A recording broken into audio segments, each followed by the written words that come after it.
Bonjour et bienvenue dans cette nouvelle série de vidéos sur les sciences industrielles. Dans ces vidéos, on parlera de triphasé.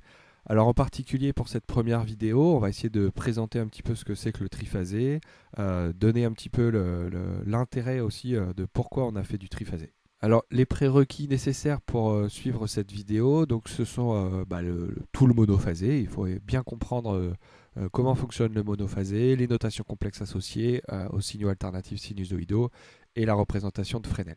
Donc le triphasé, donc il est constitué de trois phases, hein, comme c'est indiqué dans le nom. Donc on va les numéroter arbitrairement 1, 2 et 3. Voilà. Alors, on va rajouter un quatrième conducteur, le neutre. Alors, le neutre, en fait, il est facultatif. C'est-à-dire que pour une installation où tout se passe bien, où tout est bien fait, normalement, il n'y a aucun courant qui circule dans le neutre. Donc, en fait, le neutre est facultatif. Donc, je profite de ça pour tout de suite donner l'un des grands intérêts du triphasé. C'est que pour un même niveau de tension, alors je vais définir ici une première tension, on va la noter V1. Donc si cette tension a une valeur efficace de 230 volts, par exemple, hein, pour un réseau monophasé transportant avec la même tension, hein, ici on va avoir 230 volts efficaces. Si j'ai une tension de 230 volts efficace entre la phase et le neutre en monophasé, et que je transporte une puissance, ici, P, eh bien, pour la même installation, alors sans le neutre, hein, qui transporte la même puissance P, on va avoir une économie de cuivre très importante, c'est-à-dire que le triphasé va quasiment va diviser par 2 la quantité de cuivre nécessaire pour transporter la même puissance. Alors, donc le fait d'avoir supprimé le neutre et donc de transporter toute la puissance par 3 phases, sans avoir besoin du neutre, on divise par 2 le cuivre.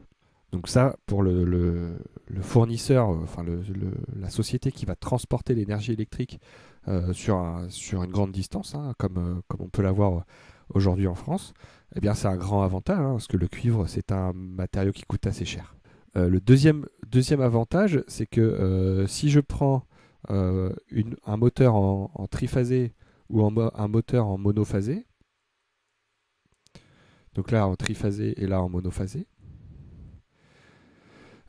pour une masse équivalente de moteur, c'est-à-dire que voilà, la quantité de matière, en tout cas voilà, la construction va être à peu près de même prix entre ces deux machines avec une masse globale à peu près équivalente, on va avoir un gain de puissance en triphasé d'à peu près plus 50%.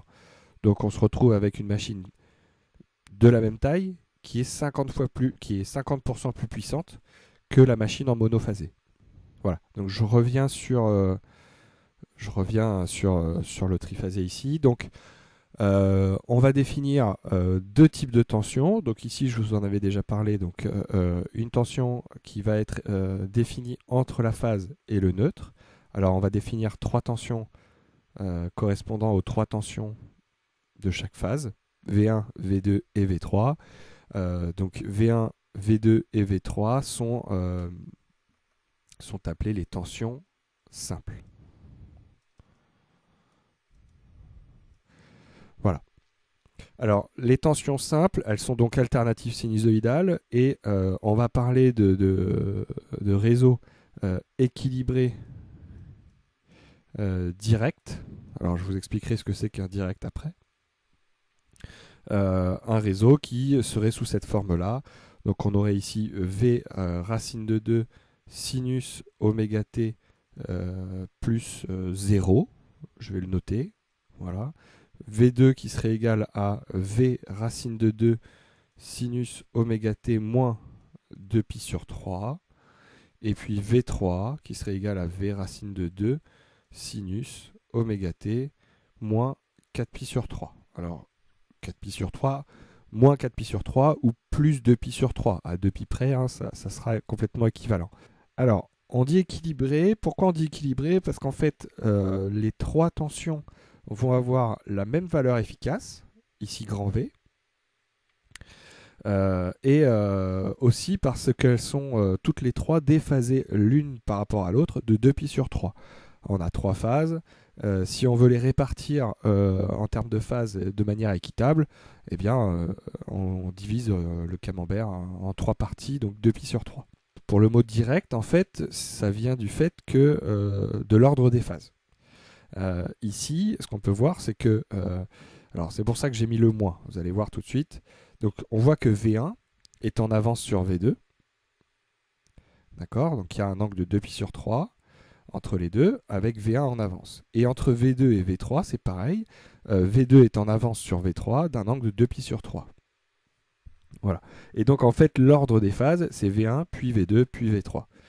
Voilà. Donc, si on voulait ce qu'on appelle un réseau triphasé indirect, eh bien ici, on aurait plus ici, plus 2π/3, et ici, plus 4π/3. Ce qui voudrait dire que l'ordre des phases est inversé. Ça veut dire qu'au lieu de faire V1, puis V2, puis V3, on ferait V1, puis V3, puis V2, puis V1. Enfin voilà, on tournerait, entre guillemets, dans l'autre sens. Voilà, je vous mets à côté une petite figure représentative des tensions qui va nous permettre de voir un petit peu à quoi ça ressemble. Donc voilà, on a donc les trois tensions, V1, V2 et V3. Voilà, V1 qui est à l'origine des phases ici, et puis voilà, V2 est bien donc légèrement en retard par rapport à V1, et V3 légèrement en retard par rapport à V2, et donc on a bien V1, V2, puis V3.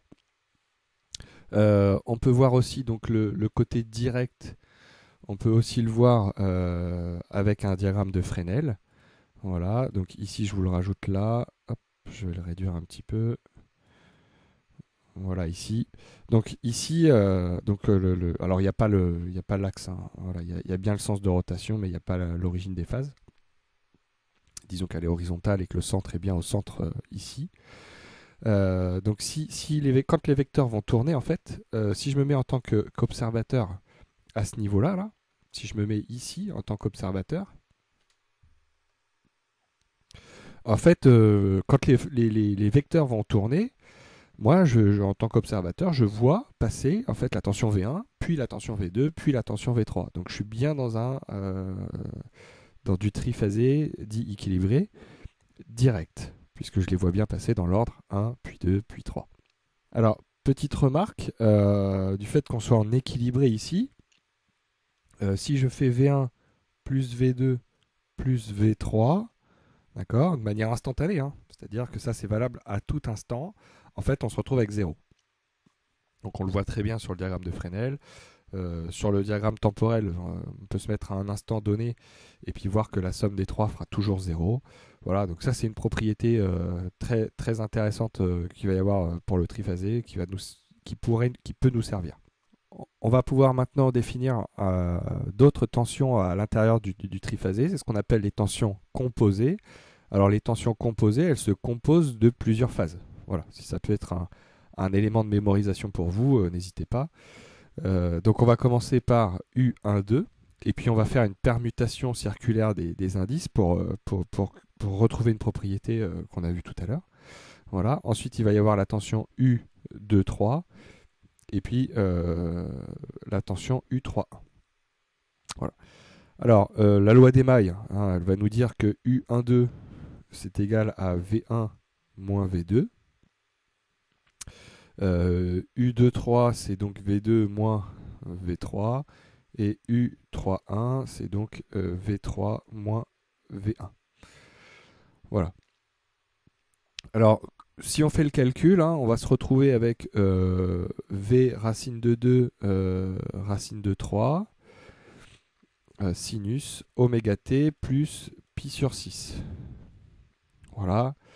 Et puis voilà, V racine de 2, racine de 3, sinus, oméga t plus, pardon, pas plus, moins pi sur 2, et puis V racine de 2, racine de 3, sinus, oméga t, plus 5 pi sur 6. Alors, bon, c'est de la trigo.